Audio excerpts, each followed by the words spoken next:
Hello, everyone.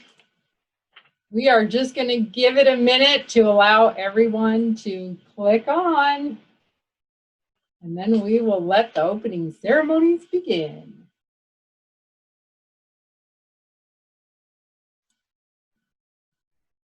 Thank you for your patience as we get everyone connected. It's interesting, no matter how many people participate, we still have to allow everyone to join. So we have to admit everyone manually.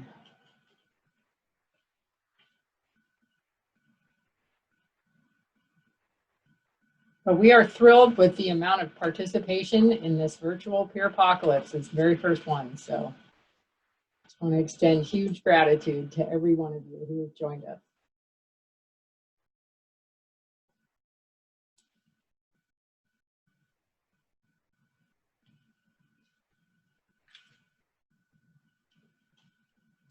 Hi, Janie.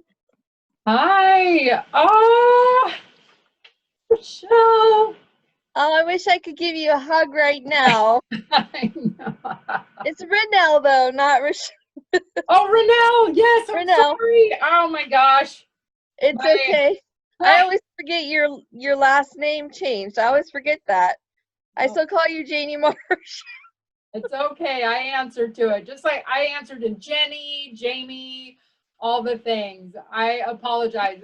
One of my coworkers and friends, much like you, her name is Rochelle. And so I'm Got it. Well, you know, Renelle, I answer to anything that starts with R. Yeah. It's good to talk to you.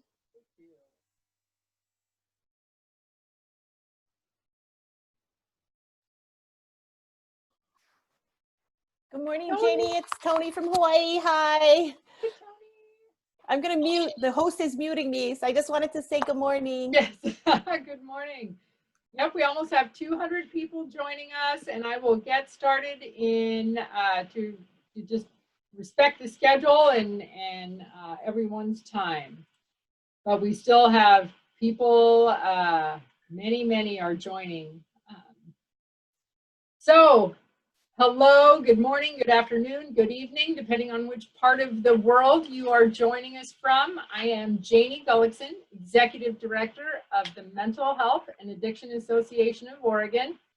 And on behalf of MHAAO staff, volunteers, and board of directors, I would like to welcome you to the 7th Annual Peer Apocalypse Conference and our first live virtual event ever. So the theme of this year's conference is community, and I pondered long and hard on how to open this year's conference and talk about community, especially during these unprecedented times. Some may even say we are an apocalypse of sorts. I know I've said it a few times. And community can mean so many things to so many people. And the word community may have a very personal meaning to each and every one of you. I know the dictionary has many definitions. The list went on and on. So I thought maybe we could go back to the root words of both community and apocalypse. And actually, the root word apocalypse and what it means is on your t-shirts and on the boxes you may have received in your welcome packets. But to share with you now, apocalypse is a Greek word meaning revelation, an unveiling or an unfolding of things that were not previously known and which could not be known apart from the unveiling.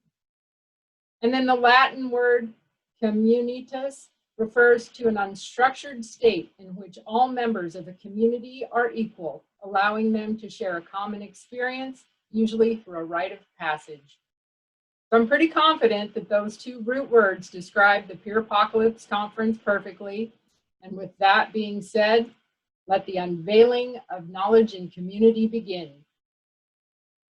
We are officially opening with an honor song by Awakening Thunder.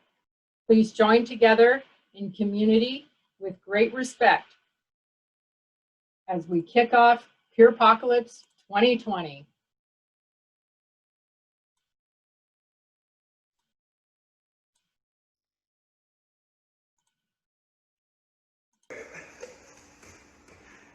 Welcome to Pure Apocalypse 2020. I'm Nathaniel Wright. I'm a peer support specialist at MHAO, and our drum, Awakening Thunder, and some of our singers are here today opening up with honor song. And it's an honor to be here, and I hope everybody's doing well out there. So with that, we'll just go ahead and begin.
thank you so much to Awakening Thunder for kicking us off in such a way.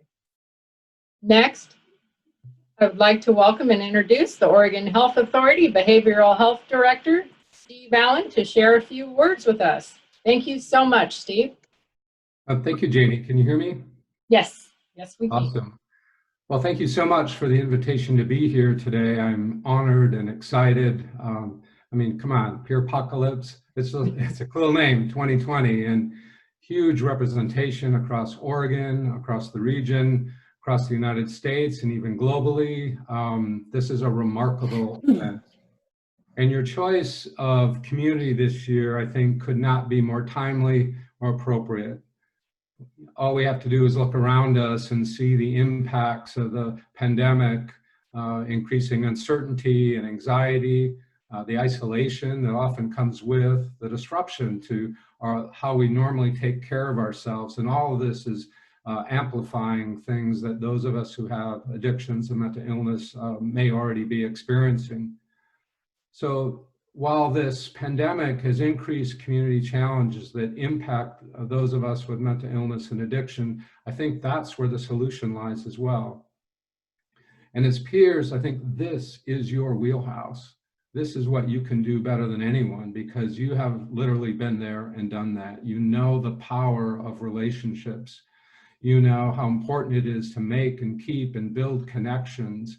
And you know how to do that for those that you serve, and you know how to do that for each other, because we all know that this work can be traumatizing for us as caregivers. And we need an army, right? This pandemic is huge. The impacts are huge. And what I see today is an army. You truly are healthcare heroes, and we need you now more than ever. I think as we talk about the communities, though, we need to really represent and think about our communities of color. And this is not just about the murder of George Floyd.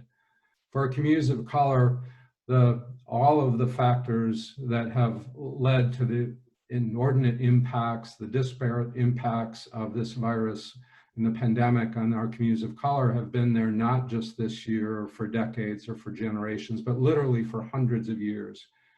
And those dynamics are playing out as we speak. And I think it's critically important that we re-examine our healthcare systems, those inequities that are structural and racist in nature, and take a hard look at this and use this urgent opportunity to reform our systems. And what I hope you will hear and understand is I think this huge opportunity to do something for our communities of color that really can be transformative for our systems in a way that helps everyone. And if I think about it, this starts with trauma, right? And the solutions have to recognize that trauma and help heal and resolve it.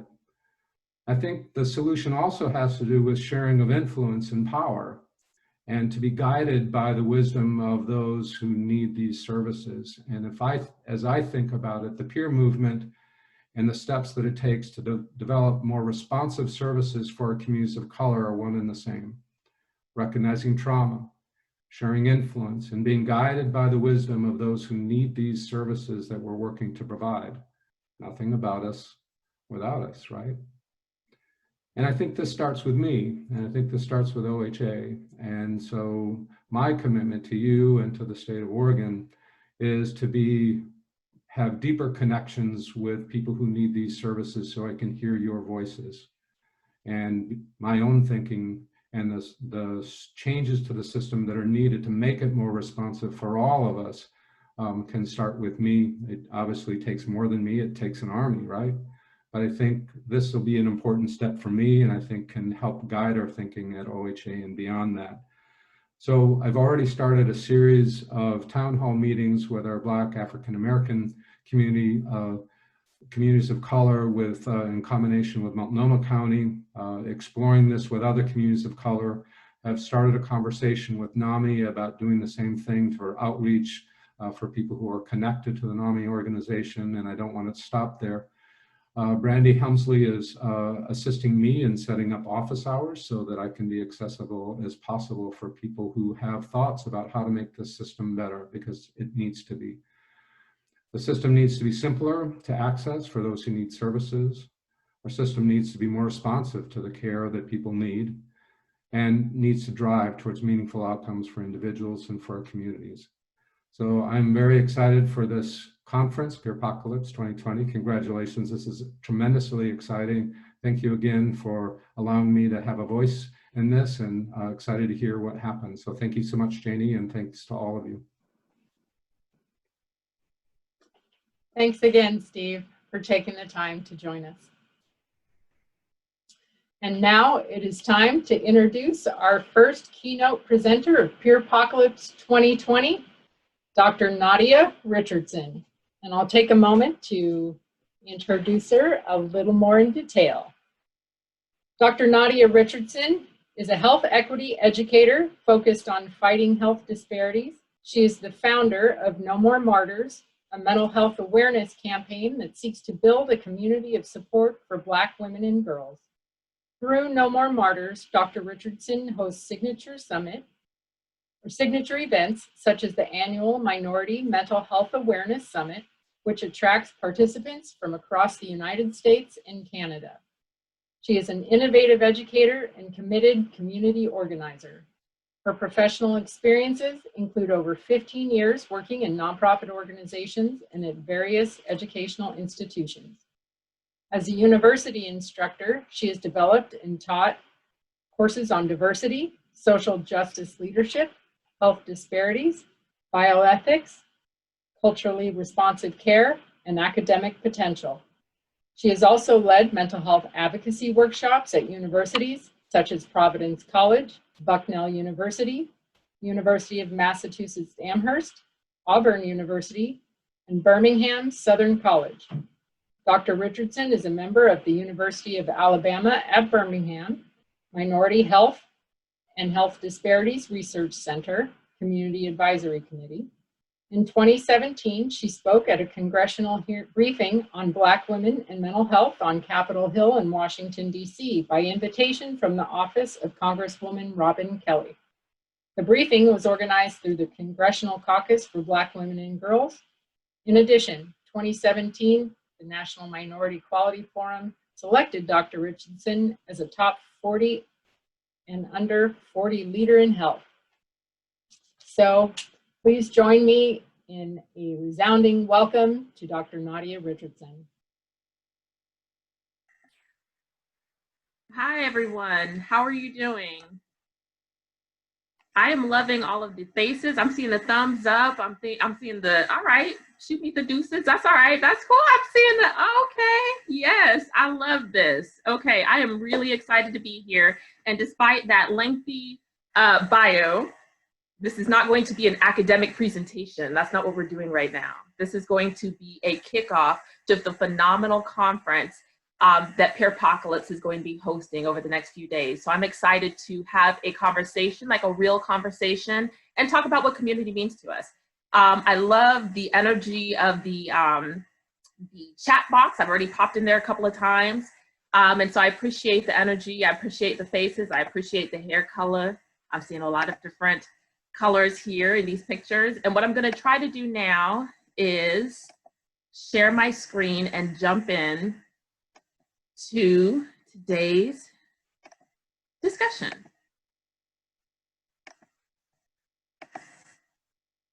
Okay, are you guys seeing this okay?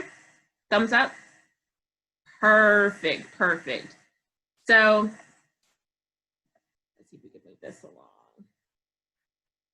Okay, so again, my name is Dr. Nadia Richardson. I'm extremely excited to be here today and to be able to talk about community and mental health and the importance of community to our overall holistic wellness. It's something that we already know, but I am going to share aspects of my own experiences as a researcher, as a health professional, but also as someone who has launched a nonprofit specifically to address this. As was shared in the presentation or the introduction, No More Martyrs is a mental health awareness campaign that seeks to build a community of support for Black women and girls. And it's funny because I didn't seek out to start a nonprofit organization. I'm going to tell you how this started. When I was in graduate school, my research was specifically on Black female college students with mental health concerns. And I specifically did research with women who were attending predominantly white institutions. Why is that? It's because I had myself attended predominantly white institutions, and because I had also noticed that there was not minority representation in most counseling centers, and no training related to cultural responsiveness and cultural competency that was required for the providers that were on the campuses that I attended. I wanted to know if this was a similar experience across the board, so I went and collected data in other cities. I was initially discouraged to do this research because I was told a couple of things. Black women will not talk about their mental health, they will not share, and you'll have a hard time finding research participants. The opposite happened. I was inundated with women who wanted to share their stories. I was inundated with individuals who wanted to participate in the study. And not only that, I specifically requested that it be Black women who are registered full-time at a university. I had alumni, I had a faculty and staff, I had men, I had women, I had other ethnicities that were reaching out to participate in the study. What does this tell you? Yes, stigma exists, but so does the need for stifled voices to have a safe space to let their voices be heard. This is why peer mentors are so important. This is why peer mentorship is so important. So another reason why this launched is that in 2014, there were 3 notable Black women who were lost to suicide. And because of their positions, they received a lot of media coverage. One of them was Karen Washington, who was the founder of For Brown Girls. And that was a pretty popular blog. And in this blog, she talked about being a Black woman. She talked about colorism and being teased for being dark-skinned. She talked about anxiety and depression, and she talked about suicidal ideation. And unfortunately, well, we lost her to suicide. Simone Battle was a contestant on The X Factor, and I'm not sure if any of you watched those shows, like those singing competition shows. She did not win, but you don't have to win to have that show kind of launch your career. So she was in a girls group, just recorded new music, was preparing for a tour when we lost her to suicide. And then TT Branch, who was the co-founder of a natural hair product with her sister. And this was a natural hair product that was launched in New York, but became very popular. And before you knew it, it was like in Macy's and Target, and it was in all these companies and all these different stores. So they essentially became millionaires, right? All of these women were educated. All of these women were successful. All of these women shattered any ideas and stereotypes that exist on what it looks like to manage a mental health concern or suicidal ideation. And what I saw when these stories were covered by BET, Huffington Post, other national news outlets, were the comments in the, attached to the stories. And the comments said things like, well, they were so beautiful. What did they have to be sad about? They should have been stronger. They are selfish. Who makes that kind of decision? And we all know how damaging and unrealistic that those kind of comments are. We also know what it looks like to be high functioning. We also know what it looks like to be able to hide and isolate those things. We know the damage that happens when individuals do not have community. And that's how No More Martyrs really came about. We wanted to create a community of support. It started at a Facebook page.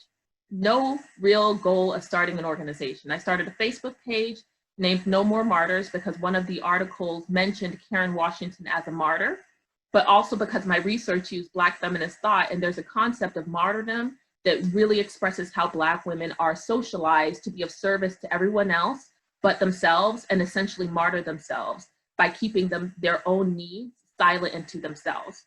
So that's where the whole name No More Martyrs came from. We started as a Facebook page, got a following that took off, and then specific asks for in-person support. When we got the request for in-person support, I was literally sitting at my kitchen table engaging individuals on social media and thought, well, what does this look like? The power of turning that question back to the individuals who are requesting it empowers them to say, this is what we want, right? So they said, we want support groups. We want webinars. We want, and this was before Facebook Live. This was before a lot of these other things. We want to have ongoing conversations, and we want to have safe spaces where we talk about racism, sexism, classism, ableism. We want to have a place where we can talk about these things without judgment and really unapologetically express what we're going through and what we're looking for in regards to supports. So we decided that we were going to create an umbrella of support. We wanted to dismantle mental health stigma because we know that that exists across multiple communities, but we also know that it looks different because of the socio-historical, cultural, and political factors that impact particular communities. So for example, the intersectional experiences of Black women is going to have to manage racism as well as sexism, as well as gender identity, gender expression, ableism, classism, and all these other intersectional experiences. We wanted to re-envision wellness, be able to talk about our challenges, but really guide and support each other towards recovery and resilience. And we wanted intentional programming and advocacy. We didn't want to go in and have to try to explain what we needed. We wanted to make specific intentional asks and know that they're supported by research that says that these things are valid and important and will support our mental well-being. We also wanted to make sure we were starting from a place where we understood that a lot of the limitations in regards to mental health access to care, access to culturally responsive care are completely embedded into the systems of inequality and inequity that exist. So we don't want to have that ongoing conversation of, oh, we're having difficulties accessing the care. As an organization, No More Martyrs says we have issues accessing the care because an example of that is I'm located in Birmingham, Alabama.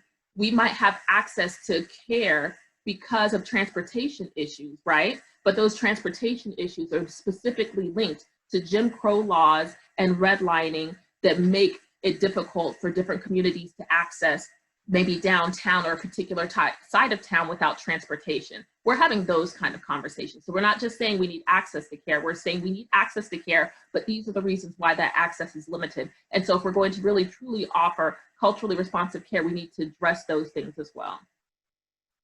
One of the things that really came out in our work was the idea of the strong Black woman, right? So what lies behind the smile of a Black woman? Why is it that Black women utilize mental health services to a lesser extent than their white counterpart? And we found in the research that there are gender-based discrimination, higher risk of suicidal ideation that can be experienced because of discrimination. But we also found that there are historical tenets for why strength has been communicated to Black women and socialized in Black women, in a sense that they will be of service and not complain about the inequitable environments in which they are required to persist. So for example, if we are doing advocacy on behalf of a woman who is experiencing anxiety in a community where her children are zoned for a school that is not preparing them for graduation or college or the workforce and have a high dropout rate, right, and low graduation rate, we can treat her anxiety, we can provide her with support, we can make sure that she's going to counseling, we can make sure she has access to medication if she needs to. But a part of our advocacy means that we need to also work within the school system to find out why are the graduation rates so low. Because if she chose to take her child out of that school, she would ultimately be held accountable and potentially arrested for truancy, right? And we've seen this happen. And that having to maintain your mental wellness in environments that don't foster your mental well-being induces stress, right? I know what you guys are saying. You're like, wait a minute, I thought this was not going to be a college course. How are we going in this direction? But I really just want you to understand that this organization started because of research, but because of a need, but because of the important value that's placed on community to our mental well-being, because all of these conversations are taking place in communities of Black women. So what does community mean for No More Martyrs? We are a community of support for Black women and girls, right? So it means sisterhood. We can't do this by ourselves. Again, we're a small organization. We're completely volunteer run. There's no paid staff yet. We're a completely volunteer run organization. So when it comes to certain things that we want to do, we might have big picture ideas, but we know that we can't do it all by ourselves. I am someone who considers myself a fan of other people and other people's work. So I had been following the Black Women's Health Imperative for some years and was familiar with Linda Blunt. I am also someone who doesn't mind cold calling someone. So when I decided I wanted to do a project, I called her and I said, hey, you guys are a large, well-established nonprofit organization in Washington, DC. This is who we are, and this is what we're attempting to do. Can you support us? And when they heard our pitch, they said, sure, we'll provide you with a graphic artist. We'll put some material together for you. You just give us all the content. And so for us, we're like, content, wow, how can we get this done? Well, we got it done by going to a friend's basement and taking some pictures. So these lovely pictures that you're seeing on this flyer are myself and a friend of mine. And the other picture with the young lady who looks like she's crying is another friend of mine. And all of these pictures were taken in someone's basement. We sent them these images. We sent them the material, the words, the statistics. We sent them the hotline, and we sent them our logo that was also created by another Black woman and features the dwinaman, which is a Adinkra African symbol for the balance between strength and vulnerability. And this is what came about. So when you see images like this, what does community mean to No More Martyrs? We can't do this kind of outreach. This is our Sister Speak Suicide Awareness Initiative, unless we have a community of individuals who are open to hearing the visions that are going to support the wellness of individuals who are managing mental health concerns and say, you know what, let's work on that together. That takes humility, and it also takes admiration, right? It was humility on my part to go to them and say, hey, we are a small nonprofit organization and we could use some support. You guys, we admire the work that you're doing. We see the value in the work that we're doing. And I think that something beautiful can come about if we do this together. And this was the result of that collaboration. And we are looking to have some ongoing collaborations with the Black Women's Health Imperative. What does community mean to No More Martyrs? It also means service, right? It's one thing to be a peer. Peers are beautiful. Peers connect, they understand the experience, we understand the experience, right? But what happens when life happens, right? What happens when there's social and racial climate of the community is putting individuals in places where they're having to answer some really in-depth, difficult conversations. I can tell you the first time we hosted the Minority Mental Health Awareness Summit, which is the annual conference we host each July for Minority Mental Health Awareness Month, we had one individual that wrote an article, an op-ed that said, slavery should no longer be a part of the conversation in regards to modern race relations.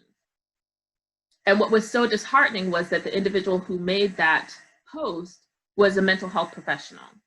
And so if you imagine the amount of anxiety, depression, hopelessness, helplessness that can come from multiple police shootings, from protests, from ongoing Black Lives Matters situations that are new and not so new, how can that individual properly support a client that comes in if they're already approaching it with the idea that this is not related to history, when it absolutely is?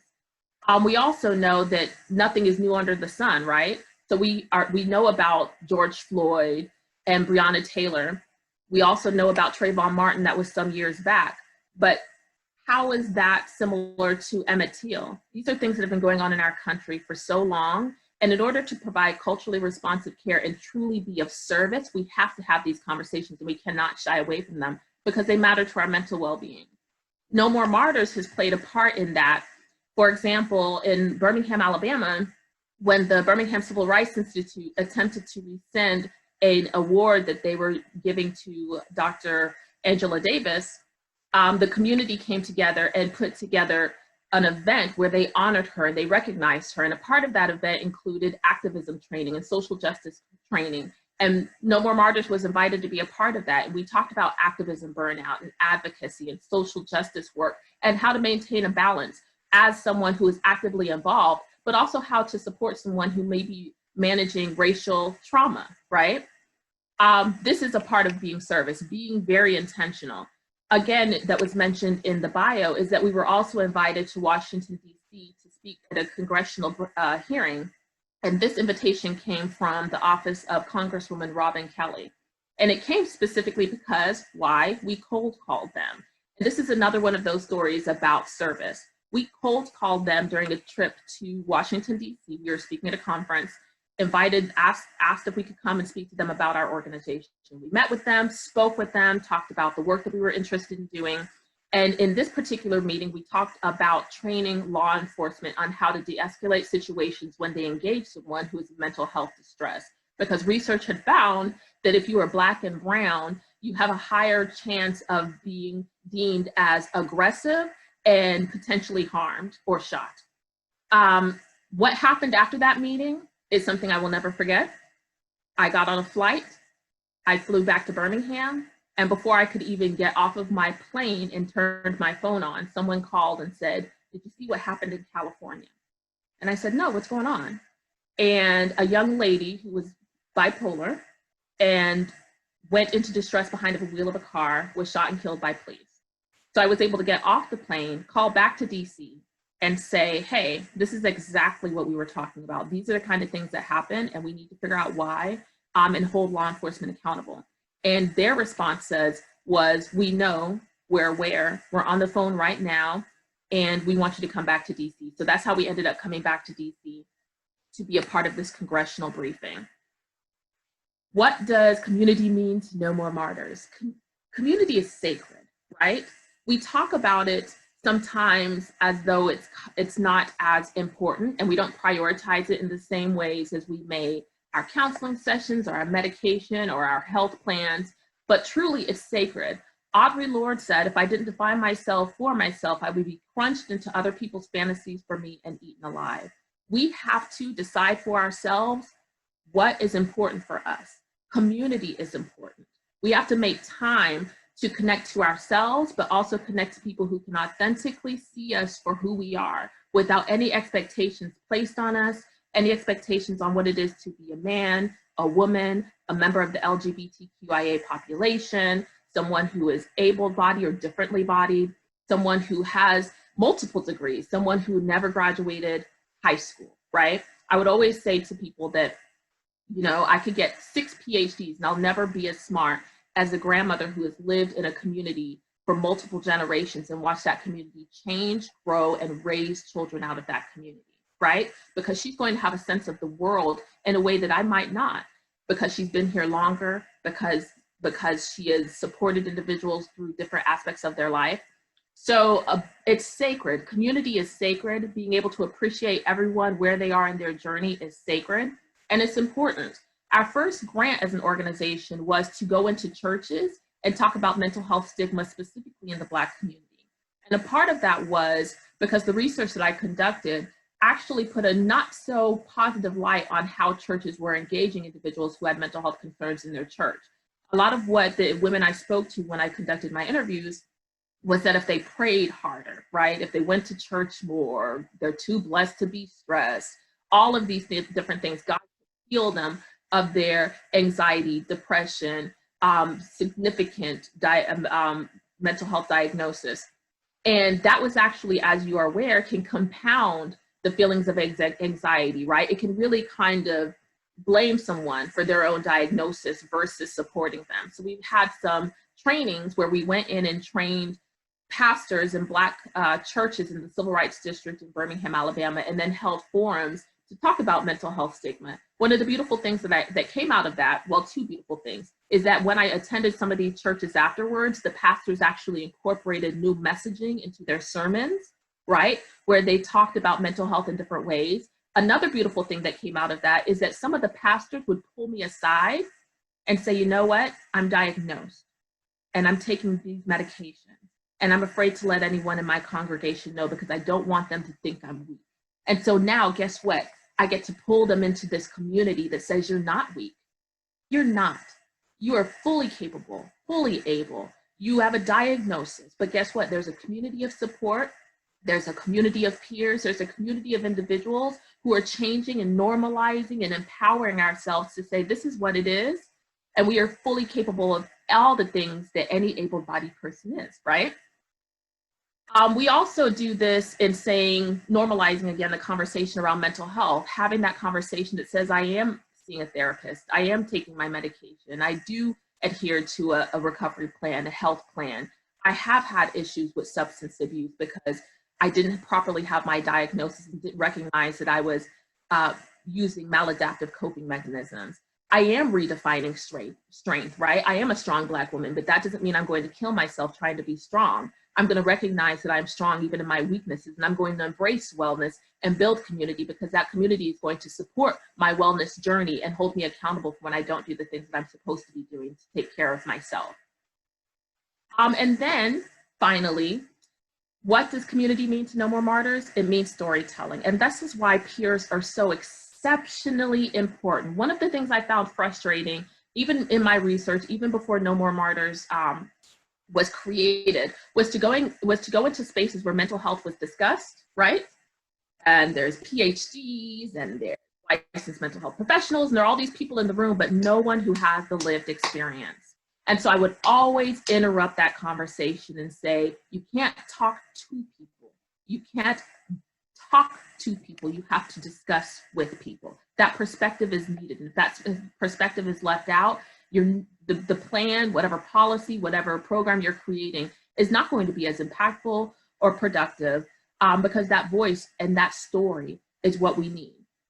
So storytelling is actually embedded into Black feminist thought and literature. So it's something that goes back for centuries. It's something that even goes back to Africa. It's how communication was done through storytelling, through drums, again, later in quilting.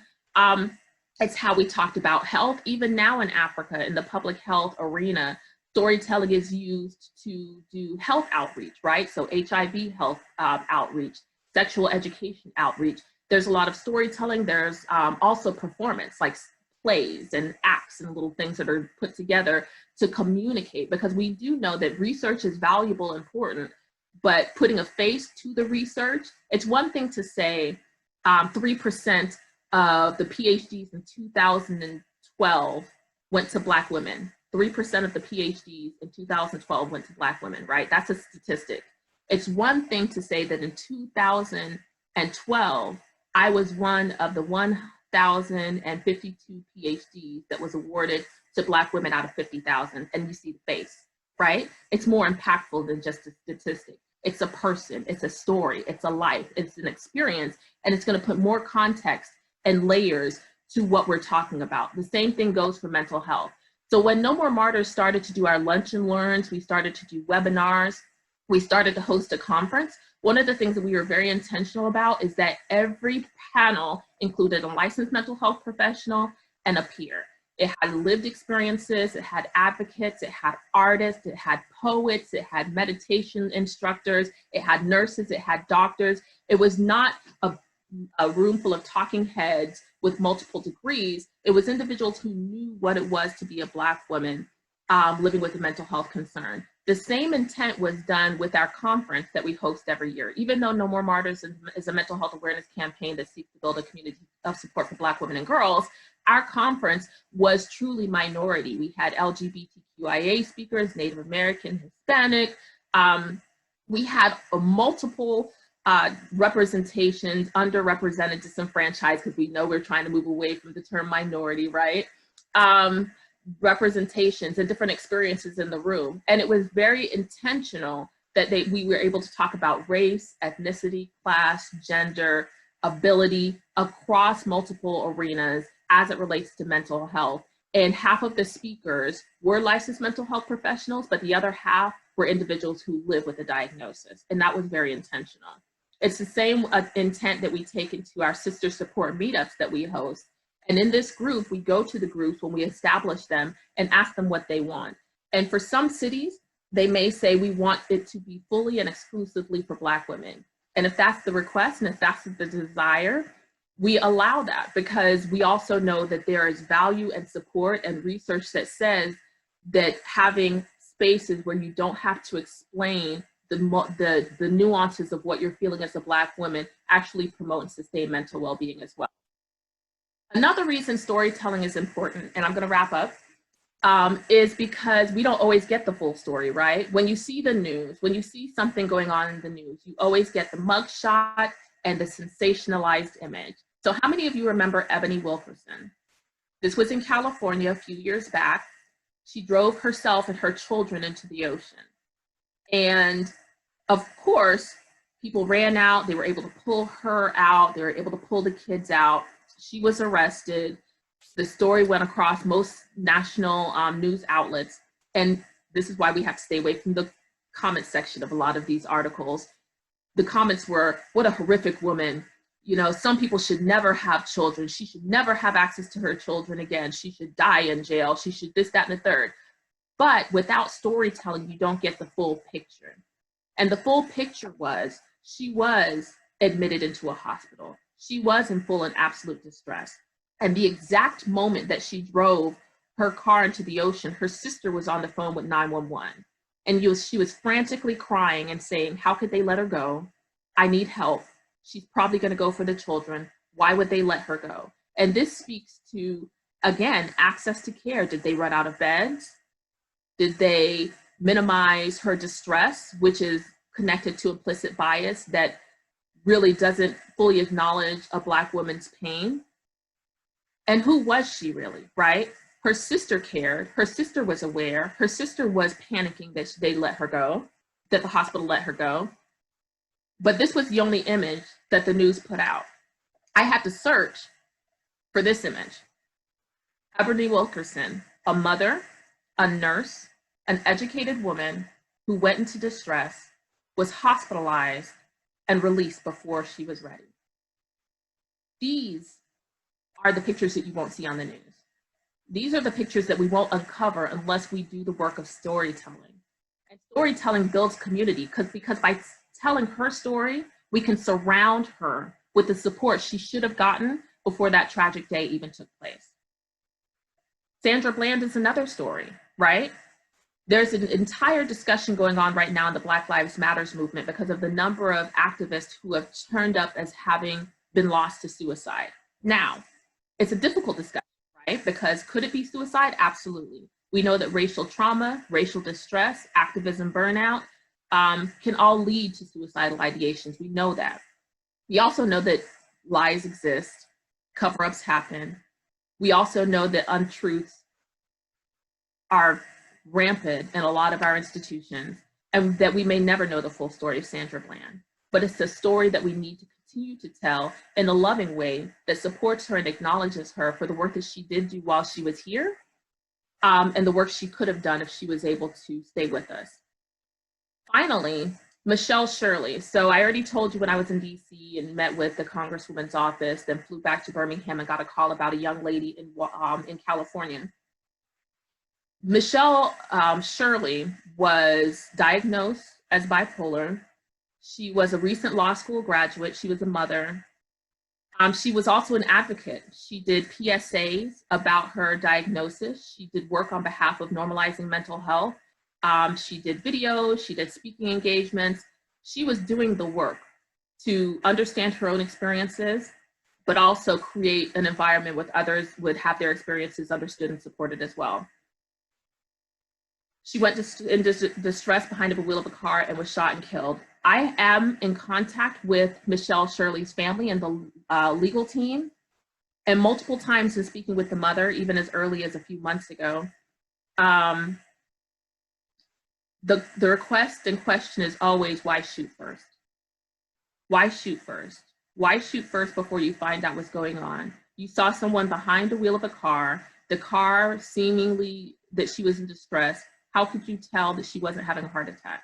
How could you tell that it wasn't a panic attack? How could you tell, why would you deem it vehicular aggression and assume that she was trying to harm people rather than that she was in need of assistance and support herself? So storytelling is really what unpacks these narratives and builds community. So there's community for Michelle Shirley and her mother, her family, and her son. There's community for Sandra Bland and her sister, who is continuing to do work on behalf of Sandra Bland's legacy. There's community for Ebony Wilkerson because we have the full story and we don't stop it alone at what we see on the news or hear in passing. And then again, so this is just some pictures of No More Martyrs in Brazil, because as a first-generation American myself, being able to understand stories across cultural borders. So we went to Brazil and worked with Black Lives Matters there, Vidas Negros Importantem there, and captured the stories of Black women who were living with mental health concerns in Brazil. So the image there you see with me standing with members of Black Lives Matters is actually outside of a mental health facility. We met with artists, we went into individuals' homes. The young lady holding the t-shirt up below is actually a dancer, a ballerina. but talked about colorism because she's so dark, and deemed, and talked about her experiences with colorism. So really, again, these are more layers and more stories about mental health. What does community mean to me, right? You've heard a lot about No More Martyrs. You've heard a lot about it. Community means to me being able to show up as my full self, right? You've heard the bio, you've heard the work.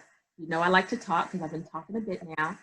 But I can show up in these spaces as Dr. Richardson, and I can also show up in these spaces as Nadia Richardson, a Black woman living with a diagnosis, a Black woman who knows what it feels like to have days where she can't leave the house, a Black woman who has had panic attacks to the point where she has had to cancel events, a Black woman who has tried so many different types of medication, right, before you find the right fit, a Black woman who knows what it was like to go to a provider who was culturally incompetent and have that experience, and then find one that is culturally competent and culturally responsive and understand the feeling and the difference between both.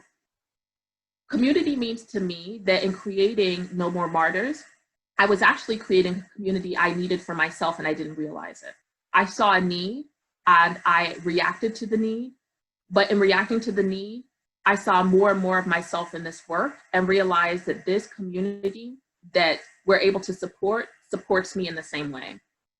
So one of the things I'm extremely excited about in regards to Peerpocalypse, thank you so much to the organizers, thank you to the supporters, is I want us to understand that we matter.